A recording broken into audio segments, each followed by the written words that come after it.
রামগঞ্জে প্রাথমিক শিক্ষক পরিষদের নির্বাচন অনুষ্ঠিত, বাশার ইউসুফ পরিষদের জয়। শরীফুল ইসলাম ভূঁইয়া, রামগঞ্জ প্রতিনিধির ভিডিও চিত্রে বিস্তারিত।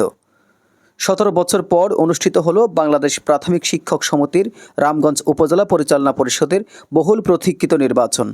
12 জুলাই সকাল 9টা থেকে বিকাল 3টা পর্যন্ত রামগঞ্জ পাইলট বালিকা উচ্চ বিদ্যালয় মাঠে চলে এই নির্বাচনের ভোট গ্রহণ।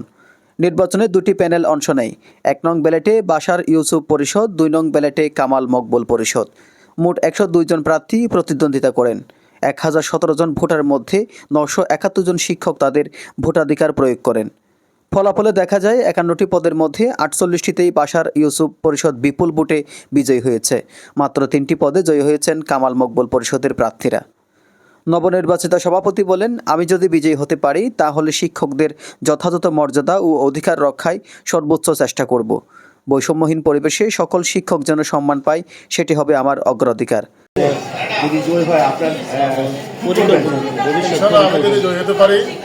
রামগঞ্জে শিক্ষকদের অধিকার মর্যাদা যেটা সেটা সমুন্নত রাখা হবে এবং শিক্ষকদের মধ্যে কোনো বৈষম্য থাকবে না। সবার সমান অধিকার পাবে, সবার সমান মর্যাদা পাবে। আমরা চাচ্ছি যে রামগঞ্জ উপজেলার সকল শিক্ষক তাদের সমান অধিকারটা তারা ভোগ করুক এবং আমরা যাতে সবাই চলতে পারি এবং সবার যে সমান অধিকারটা আছে অধিকারটা যাতে আমরা রক্ষা করতে পারি। ইনশাল্লাহ সেই লক্ষ্যে আমরা কাজ করে যাবো ইনশাল্লাহ। নির্বাচন ঘিরে শিক্ষক সমাজে ব্যাপক উৎসাহ উদ্দীপনা দেখা যায়। শান্তিপূর্ণভাবে নির্বাচন সম্পন্ন হওয়ায় সংশ্লিষ্ট সকলের প্রতি কৃতজ্ঞতা জানান আয়োজকরা। এছাড়াও সাধারণ সম্পাদক পদে 4 জন প্রার্থী রয়েছে। এখনো পর্যন্ত সকাল 9টা থেকে নির্বাচন শুরু হয়ে শান্ত এবং অবাধ নিরপেক্ষ ভোট চলছে। আমাদের এখানে সকল শিক্ষকরাই ভোটার এবং শিক্ষকরা ভোট দীর্ঘ প্রতীক্ষার পর সেই সুদীর্ঘ 16 বছর পর বাংলাদেশ প্রাথমিক শিক্ষক সমিতি রামগঞ্জ উপজেলা শাখার আজকে সেই প্রত্যাশিত নির্বাচন অনুষ্ঠিত হতে যাচ্ছে অত্যন্ত শান্তিপূর্ণ সুশৃঙ্খলভাবে।